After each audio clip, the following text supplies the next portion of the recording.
All right, we have 2 minutes before.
Hey everyone, welcome to Wednesday Night Live. I am your host, Larry Schroeds. I'm the lead pastor of Celebration Church in the beautiful city of Tampa, Florida. And it is just a beautiful time to gather and be with you tonight in this interactive kind of online engagement. And I pray that God will speak to your life tonight and that God will do some awesome things. If you have any prayer requests or praise reports, post them in the comments below.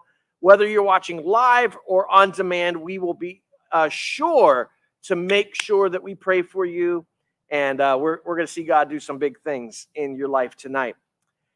When I was in college, and I'm just going to start with this. When I was in college, I had a class on English literature. And there was a book that was assigned to us called Beowulf. And Beowulf was a book that I had not read. I have not watched the movie. There was no Cliff Notes. I had no idea about Beowulf. I walked into class the next morning and they had an unscheduled pop quiz. I did not have the information to put the answers on the test. And some of the questions were, who is the person who is the antagonist in the story? I wrote down Beowulf. Guess what? Beowulf was not a character. In fact, the word Beowulf was only on the cover of the book. It was never referenced inside. Obviously, I did not have the information and could not make good decisions. Tonight, I want to talk to you about how to make good decisions under bad circumstances. We're going to talk about that tonight in Wednesday Night Live. I hope that you are excited, engaged. If you know someone that needs to make a big decision, tell them, hey, tune in. We're going to talk about that tonight in Wednesday Night Live.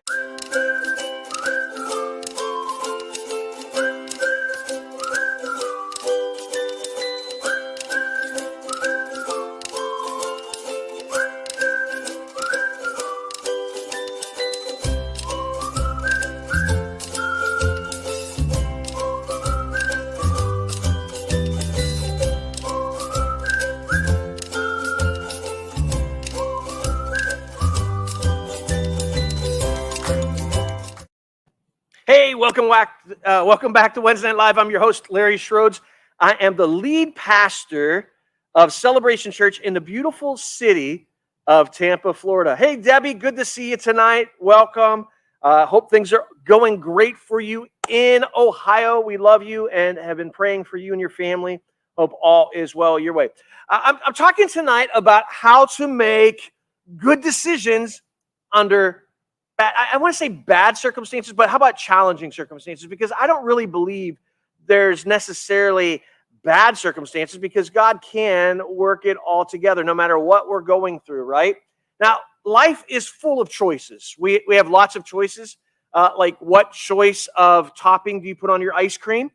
That's good choices, right? Or maybe it's not good choices. It's choices that you make in the moment. You know, I don't know if you're the same way as I am, but it seems like when you're on a special diet and you watch yourself, there's always exceptions to your diet. And people are like, hey, well, today is your birthday. You should be able to eat what you want. And then it goes to, hey, today's Father's Day. You should be able to eat what you want. And then it's like, hey, today's Friday. You should be able to eat what you want. And hey, you're over 50. You should be able to eat what you want. I mean, there's all these things that we talk about. Life is filled with choices, and we're always looking at making the best choices with the information that's put in front of us. Now, some are easy, such as what to have for dinner. How many of you chose well for dinner tonight? How many of you are thinking, well, I'm eating dinner when I get home? Everyone has a different approach. There's serious choices that we make. What college do you go to? What career do you pursue? But regardless of how important the decision is, good decision skills are useful in life, especially if you feel indecisive about something and it's getting you down. I want to give you some tips tonight on how to make good decisions and find out what to do when you can't figure out a plan. How many of you have ever been that way? I'll tell you, there's some challenges going on in my own life right now personally. Some of you are kind of tuned into it. We're making some decisions with people that we love and we're caring for and trying to figure things out. and you say, how do I make a choice when I don't know everything? And we like to have the most information, right? Don't you like to make good choices? Like even when I travel, if I go on vacation, I plan out the route. I know how long we need to stay. I know what time we have to get up. I know what we have to eat, how much time's allocated for breakfast. When I say we have to be on the road at 8, that doesn't mean that we wake up at 8 and put suitcases at the door. It means we're driving out of the driveway at 8. I'm that detail oriented. And life for me works really well when I have a sense of control and know where the journey's going. You could ask me at any time, how far are we away? I'm like, I could tell you to the minute the estimated time of arrival. And that is something I'm good with. I can make those plans. But how do you make decisions and plans where you don't know where the road's taking you? That's challenging, isn't it? Anyone ever experienced that or have felt that angst? So what we want to talk tonight about can help you if you're working through a problem, if you're facing uncertainty, if you're struggling to make a decision. Tonight is going to be a good night for you. And I think, in fact, I might be preaching to myself on some of these things, and it'll help me as well. So let's talk about why good decision making helps. Why is it important? Sunday morning, I talked about the importance of preparation before we climb the hill. Hopefully, you got some good meat and some good practical lessons from Sunday morning's message. If you're watching online and you weren't here on Sunday morning, you can go into our archive section on this page right here where you're watching this video. You could go in the archive section and see Sunday morning's message. It's called, Is This the Hill? And I talked about the importance of preparing, right? So decision-making is kind of the preparation stage. Why does that help? Well, people make decisions all throughout their day, most of which are straightforward and don't require much thought. In fact, some of the decisions you make are habits or decisions that you've made of your past that your past you, right? Past you. Everyone realize you have a past you. Sometimes I say to myself, thank you, past Larry, for making the good decision for me to be in this place I am today. There's other times I'm like, I hate past Larry because he got me into a mess, right? So basically, those types of decisions that you kind of make instinctively are because of the decisions you made in your past. Your body and your mind kind of flows in that regard, and you make those kind of straightforward decisions. You get in the car and you don't think, I better put in the GPS of how to get to the office. You've driven it so many times. Or if you're going to a local grocery store, you don't put in the GPS because you've driven it. Now, I know that there's been times where I've intended to go to the grocery store and I end up at the office. So I walk in, I wave to Leanne and Gail, act like I'm supposed to be there, go in 5 minutes, say, I had to get something, and I leave. And they're like, he does that all the time. So there's those decisions that we kind of make on coast control. But sometimes there's other difficult decisions that we have to work through. So when faced with a tough decision, it's common to feel a lot of different things, right? How about some of these? How many of you ever felt overwhelmed or stressed or anxious? Felt wound up? Like, oh my gosh, I'm wound up. I got to do something, right? Or pressured. Anyone ever feel pressured in making a decision? How about confused or distracted? Or how about this one? You're just tired. Like, I remember one time saying, I am so tired. I just wish somebody else would make the decision for me. I don't care about it anymore. I'm just emotionally tired. You choose, you pick, you do it. I don't want to make the decision. And we have all these things, right? Because indecision can have a negative impact on how you're feeling, right? Indecisiveness causes angst in our lives.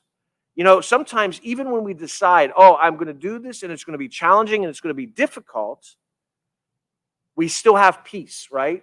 Because you're not worried about it.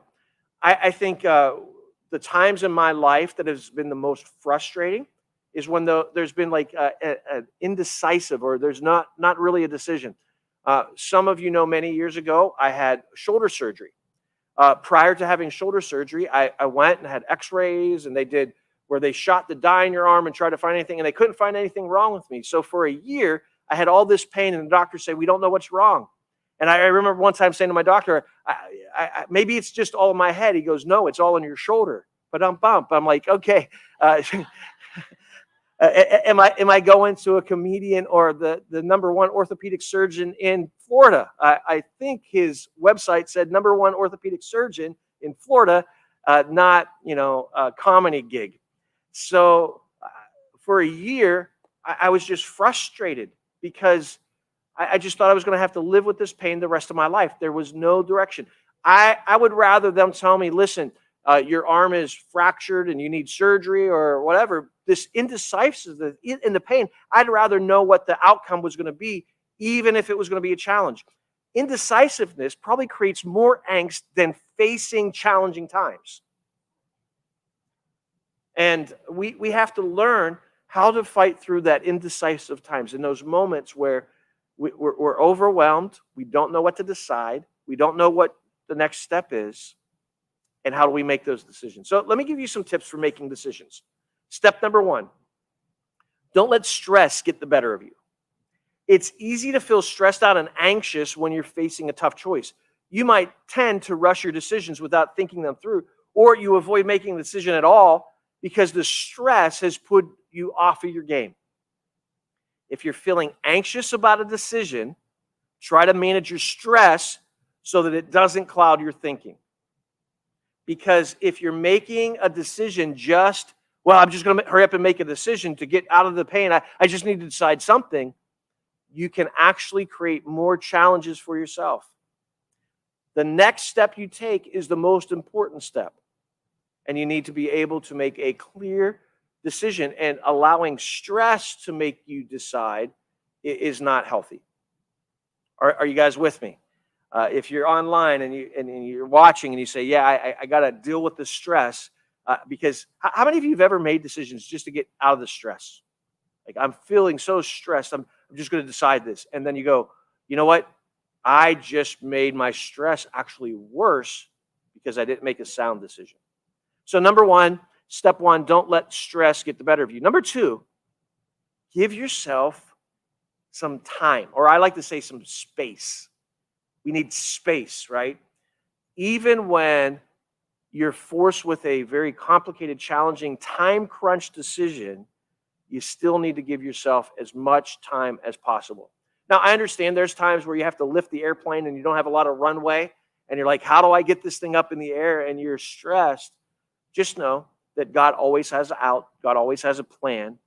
And in those moments, when we're faced with those hardships, it's hard to think clearly under pressure. And sometimes your first idea isn't always your best one. So give yourself the chance to sit on a problem for a while so that you can process your options and feel confident about the course of action you choose. Sometimes the most spiritual thing you can do when you're stressed out about making a decision is to get some sleep. Getting some sleep helps you to be refreshed and wake up and tackle the problem again the next day.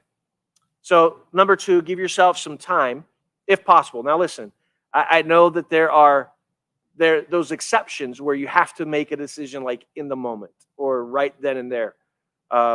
If you're driving and a train is coming in your direction, you don't say, you know what I'm going to do? I'm going to sleep on this one, You might be sleeping for a long time if you do. So I understand there are times that it's not possible, but give yourself as much time possible to make sound decisions. And here's what happens. When you've given yourself time to make those types of decisions in the past, you create those memory recollections, right? Where you remember those things that you recall of how you've handled problems like this in the past. And then you're able to do those more readily or quicker. Someone asked me one time, Pastor, how is it that you can make these decisions as quick as you do? People will come to me and ask me, and I'm like, here's what I would do. They're like, how are you able to do that? Well, because when I was first starting out in ministry, that decision that I can make in a minute would take me 10 hours or maybe a whole week. And I would work through those processes. Now I'm able to get to those conclusions faster. Now I'm not saying that works with everything, but in most cases, as Ecclesiastes says, there's nothing new under the sun. There's a lot of things that come back. It's like, oh, I've already done this. I've already tackled this. This is what you do. I'll talk to Pastor Linda about something. I'm like, hey, I've not done this before. I want to bounce this off you. And she says, oh, I've already done that. And here's what you should do. It's like she could say quick. Why? Because she already has experience. Being able to recall those experiences is helpful because you've processed them properly the first time. Does that make sense? Absolutely, it does. Glad to see you guys smiling and nodding. Overwhelming response to that one. Just checking online. If you're still with us, say amen. All right. Number 3, step 3. And this is one that anyone who's ever come to me for advice, I typically tell them. It's so true. Weigh the pros and cons. I always have a list, and I'll have the 2 margins, pros and cons, and draw it down and fill up the left side with the pros and fill up the right side with the cons. Argue it both ways. And don't talk yourself into one or the other. Just lay them all out. What is the pro of this, and what would the con be?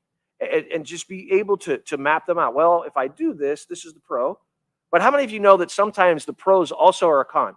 That there's like good and bad in some of the decisions that we make. So in those moments, and I think it's especially true in COVID, I've discovered as a leader now that I cannot make the right decision. I need to make the least wrong decision. Because no matter what we've decided in these last couple of years, somebody else has a different opinion. For instance, do we have masks in the church or not? Do we open the doors or do we close them? When we open the doors, people are like, you don't care about people. When we close the doors, you don't care about Jesus. It's like everyone has a different opinion. So what you have to do is say, you know what? I'm not going to, and we used to say it, but now it's really true. It says, you can't please all the people all the time, right? Now I'm thinking I can't please anybody any of the time, But you got to be able to live in the decisions that you make. So you weigh out the pros and cons, and you make the best decision in the moment. And every decision that we've made over these last few years, I would say the information that we have today is causing us to decide this right now. But it's fluid. Remember the word fluid? Probably every announcement I make, I would say things are fluid. Why? Because you know what fluid is? It's the stuff that water, runs, and you never know where it's going to go, right? It's not concrete. It's not etched in stone. It's fluid, and it's almost like when you go to the grocery store and they say, "Would you like your milk in a bag?" I always say, "No, leave it in the container," because the last time you poured it in the bag, it spilled all over the back of my car. That's a bad joke, but it's true. Why? Because the contents in the container are fluid. They'd get everywhere. So we know that there's times when we're making decisions, you have to weigh out the pros and the cons. And sometimes it gets pretty close to being 50-50. Like there's as many pros as cons. And in those moments, you make the best decision and you trust the Lord. And here's the thing you could say. Present Larry will say, you did a pretty good job, Pastor Larry. Good job in that. And there's other times I look back and go, Pastor Larry, you're a joker, man. That was bad. Like, that was a bad decision. And you know what? You own it. You say, yeah, if I had it all over to do, I would make a different decision. How many of you have some things in your past that you look back and say, if I chose again, I would not have done that? Now, here's the reality. You say you wouldn't choose it, but you know what I think? I think you've gained experience. And that lesson could very well prevent you from having a worse decision later down the road. So don't live in regret. Say, you know what? I'm glad I made that decision because I'll never do it again. You know why it's called WD-40? Because WD-39 did not work. 39 attempts at patents and to get the formula right for WD-40. That's why it's called WD-40, because the first 39 did not work. Could you imagine? Maybe you get together with a business partner and say, we're going to get on business. What are you going to do? We're going to spray oil out of a can, and it's going to be awesome. All right, go ahead. Sell me on it.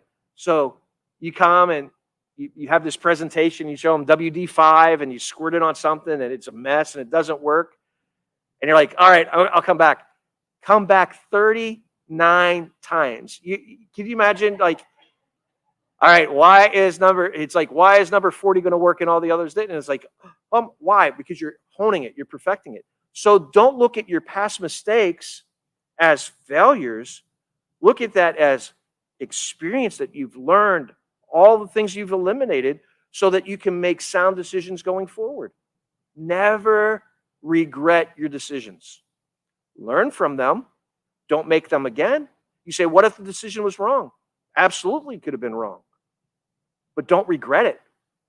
Say, I made the best decision with the information I had at the time, and I'm not going to live in regret. So weigh out the pros and cons. You guys with me?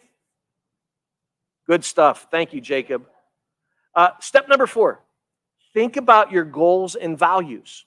So in making a decision, how does that fit into your goals and your values? Sometimes the decisions that people are expecting us to make, we could instantly say, well, you know what? That's not my goal. That's not my value. That's not where I'm going. I love you. I bless you, but that's just not me. That's not what I feel the Lord has for my life. It's important to be true to ourselves and what we value in life. When you factor into a decision the things that are important to you, the best option might become very obvious. So what I like to say, and you've heard me say this before, is if you're going to give directions, you have to know where the destination is, right? If someone comes and says, hey, can you give me directions? What's the first thing you say? Where are you going? Where are you trying to get to? So to know the end is important. So if you know the best of who you are and what God's called you to be and where God's taking you, it helps you into making the day-to-day decisions. And kind of that really works and champions together with that is never make a permanent decision during a temporary situation. You know, a lot of people do that. Well, I'm going to make this permanent decision. I'm going to radically change. And it's like, well, that is not at all you. That is not the direction that God has for you. And people say, well, you need to take a step of faith. You know what? I believe that. Everyone needs to take a step of faith. But I don't believe that we need to take a leap of foolishness. And I've seen some people, they just do some pretty foolish things. Because doesn't the Bible say that the steps of the righteous are ordered? Right? So God has a plan. He just wants us to take one step forward. He wants us to follow him. And sometimes we're like, oh, I'm just going to throw caution to the wind. I'm going to do this. Now, listen, there might be some rare instances that happens. And I think the mistake that we make, especially as Christians and as believers, is the district superintendent of Pendel, who was a friend of mine, Don Immel, just really had some great insight. And he said this, he said, you know, the problem is we try to make miracles common. So when we have these decisions that we want to make and people come to us and say, I have to make this decision or I have this situation going in our life. And our first response is, well, you need a miracle. Well, a miracle is uncommon by very definition of miracle, right? Miracles are things that don't happen every day in our lives. If they would happen every day, they would not be called miracles, would they? They would be called common things. So we go to that decision making, we put this angst on people. Well, what you need is a miracle. Well, no, maybe what you need is to get a plan from the Lord and make that next step. And as I've said, we do the natural and allow God to do the super so that supernatural things can take place in our life. But if we're always looking for a miracle and we're not looking for the practical, the next step, the thing that happens in our life, then that's really challenging. And that's something that I think is so true. And we try to do that. We try to put that falsehood on people. Well, what you need is a miracle. And you know what? What you need is the Lord's provision in his hand and what the next step is in this situation. Does that make sense? Anyone want to question me or challenge anything that I'm saying? Because I'm certainly open for it. Questions? Again, if you're watching online, you can post those in the comments if you have any questions. And Pastor Linda will be glad to answer them for you. And she's taking good notes. So, again, step 4 is to think about your goals and values. Step 5, consider all the possibilities. Making a decision can result in several different outcomes, and not all of them may be obvious. So I'm going to give a shout out to a TV show that I started watching and watched it with my wife. If you don't like the TV show or if you are uncomfortable with the subject matter of the TV show, that's up to you. Certainly we all have discretion, but it's a TV show that was called This Is Us, if you ever watched it. And 2 of the characters when they were making decisions, they would always talk about, all right, let's play this out. What is the worst thing that could possibly happen if we do that? And they would say things like, well, if like we're going to go to the grocery store, what is the worst thing? We could die in a terrible car fire, and they would have all these extreme things, right? We could go to the grocery store and there could be a mass shooter. We could go to the grocery store and watermelons could be on sale so cheap that we get a bunch of them and they crush us, and they begin talking about these outcomes that are preposterous. And you know what happens? A lot of times the fear of the worst thing that can happen go away. Like, if that's the worst thing that could possibly happen, how hard is that? I remember one person, they said one time they were walking down a dark alley and a guy came up and pulled a gun and said, give me your money or your life. And he said, I'll give you my money, but you can't really threaten me with my life. He said, why is that? He goes, well, if you shoot me, I go to heaven. And how, it's not really a big deal to me because I'm just going to die and go to heaven and I'm going to be in paradise and I no longer have to worry about bran muffins. So you can have my money, but you can't really threaten my life. When you have that outcome, that idea of what is the worst possible outcome, it kind of takes away things. So consider the possibilities. What if I make the decision, what can happen? If I say this or do this, what are the things? When considering each option, don't just list the positives and negatives. Write down any likely consequences. What are the consequences of my decision? If I make this, yeah, I'm making it for myself, but does it affect my family? Does it affect other people? What are the consequences? And am I willing to live with those consequences? So consider all the possibilities. Number 6, talk it out. It can be helpful to get another person's perspective on your issue, particularly if they faced a similar decision in their own life. I have a lot of mentors in my life that I go to for all kinds of different things. And I know the people in my life to call about certain subject matters. I don't have one mentor. I have many mentors because the reality is some of my mentors are not good in some areas of their life. And that's okay. I do not call my accountant to give me medical advice. I don't ask my mechanic to help me plan out my retirement. Why? I know their strengths. I know what they're good at. And there's people in your life that it's good to talk out. So have that friend. Have somebody that you could process information with.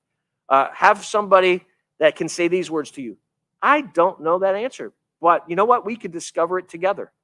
A lot of times people will sit down with me and they'll say, hey, can you figure this out? I'm like, you know what? If I can't, we'll find someone who can. I have a lot of friends. We'll open up the Rolodex and we'll find someone. Rolodex. There's a word that we don't. No longer do we have a Rolodex. I open up my smartphone. Forget Rolodex. How many of you even remember a Rolodex? It's like Jacob. Do you know even what a Rolodex is? A Rolodex. He's like, no. They're kind of like flashcards that has people's name and number on it, and you would just like roll. It was like a giant wheel that had all the information, and you would, a Rolodex. There we go. Words that people no longer use. We'll have to add that to my list of things I no longer say. Rolodex. It's almost like Kleenex, though, isn't it? It's synonymous with information. Like you do realize Kleenex is a brand name. There's no such thing as a Kleenex. It's a brand name. It's facial tissue. Just want to throw that out there so you know.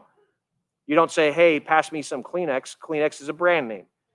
It'd be like, hey, pass me a Nike. I mean, it doesn't make sense, Pass me a Reebok, Pass me some Adidas. It doesn't make sense, but that is true. It's like it becomes synonymous, and what everyone knows it by. So, all right, before we get too far away, talk it out with a friend. My Rolodex, I just spun it in my mind, and it said, "Get back on track." So talk it out. Find somebody that can speak in your life and help you to be able to make these types of decisions with you, and somebody who's willing to go on the journey with you, no matter where it takes you. Number 6, or step number 7, keep a diary. If you feel like you're kind of on an emotional roller coaster, write it out. Write it out. You could see, like, excuse me?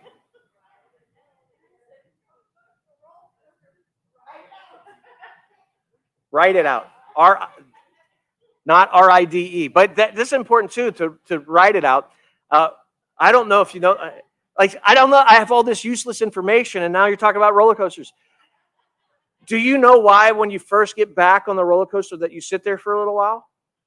Because scientists have shown that your body has to kind of get the stress levels and anxiety down, that it's more dangerous, that people are more likely to have a heart attack if they instantly get off the roller coaster rather than sitting for a couple of seconds. So when you come back, they always have that little bit of a break. It's to let your body calm down.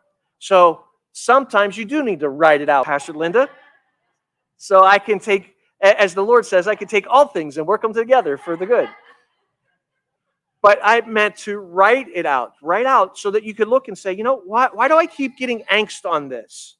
You know, I know when you look back and say, you know, God got me through this in the past. He could do it again. It encourages you. So write out both pros and cons. Write out your diary of your emotions of making a decision. Step number 8, plan how you'll tell others. I'm Joe Friday on this. I don't need you to tell me some big, colorful story. In fact, the more that you try to talk me into something, the more I go, they're not really sure. Just give me the facts, like Joe Friday, right? Just the facts. I just need the facts. I don't need to hear the whole story. I don't know. Just tell me the facts so that I can make that decision. Other people, you need to build up to it. Michelle, can you grab me a water?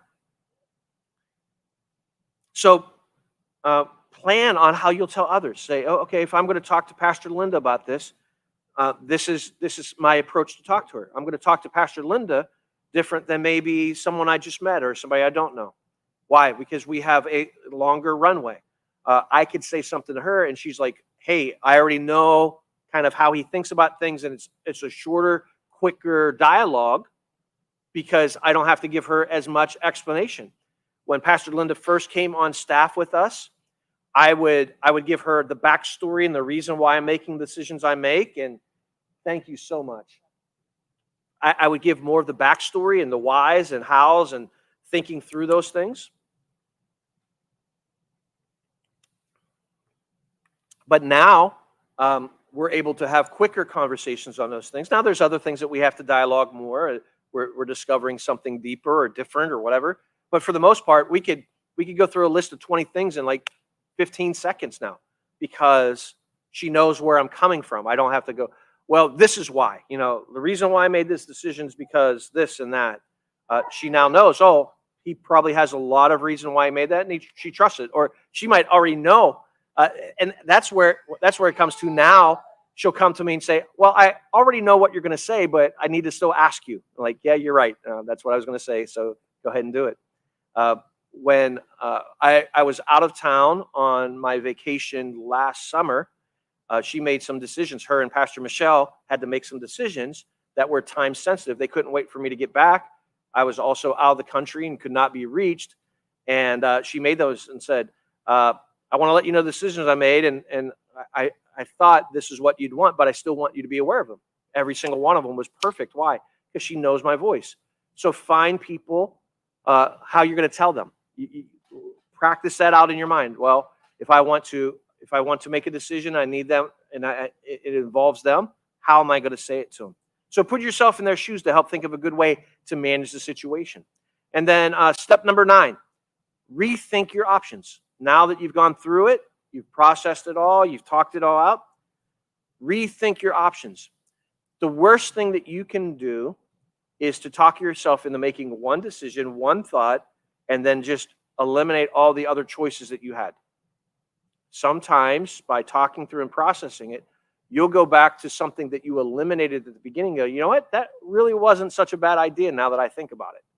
Now that you've worked through the information.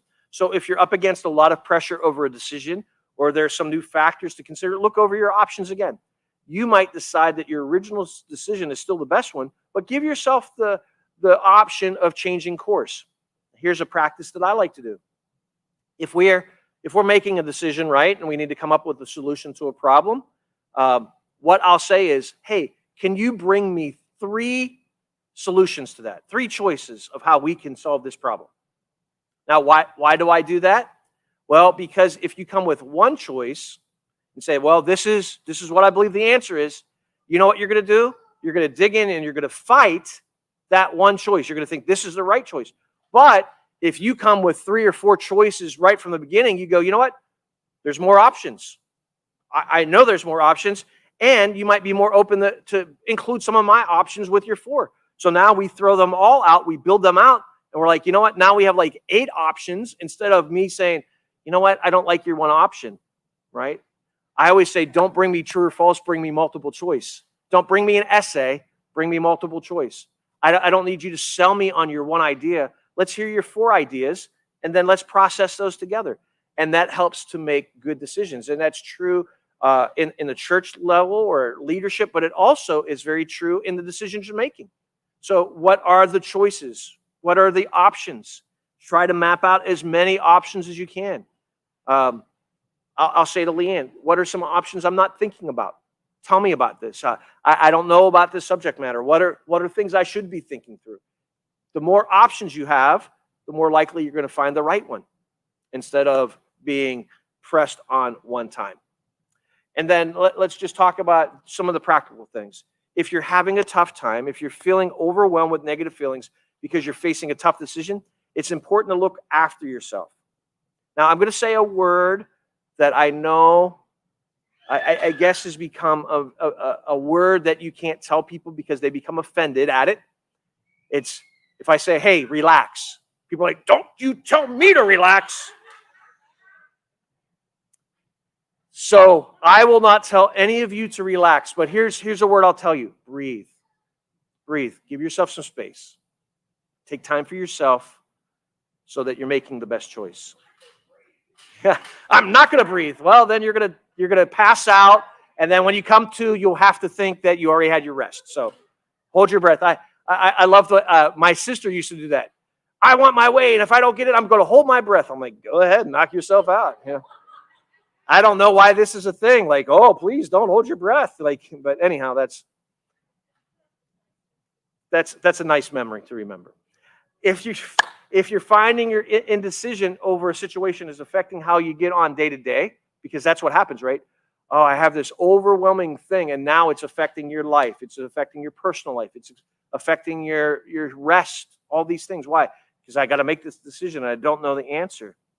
Then it's a good idea to talk to somebody that you trust, or maybe a counselor, or a pastor, or somebody that you really can count on to help you process your decision making and guide you through the different strategies. Well, that's what I have for you tonight. I hope it's a blessing to you. I hope it inspires you or something that you can really process the information. So again, if you're watching online, I want to invite you to join and engage with us at Celebration Church. We have some great things going on.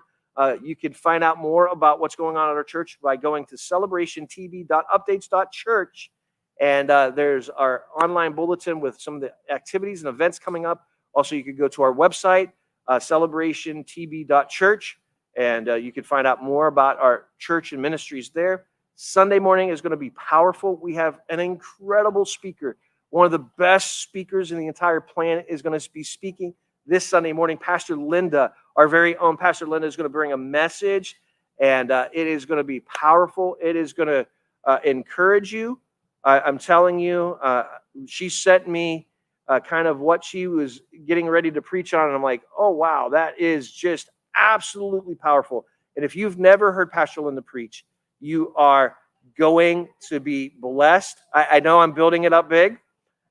The message on Sunday, the message on Sunday is called The Unfair Advantage. And I believe that God He gives you the advantage, and the anointing rests upon your life. It helps you to make these decisions. Even the thing we talk about tonight, allowing the Holy Spirit to come and just empower you is awesome. And I know that you're going to be blessed. We can't wait to see what God does on Sunday. Our service time's at 10:30. We also have a powerful children's service. Our own Pastor Michelle will be leading our kids. We're excited about that. So come join us, whether you're online, in person, or in our parking lot. We have an opportunity for you to connect. I love each and every one of you. Stay safe. Have an amazing night. And don't forget, when you need to make a decision, put the Lord first in everything you do. God bless you. Have a great night.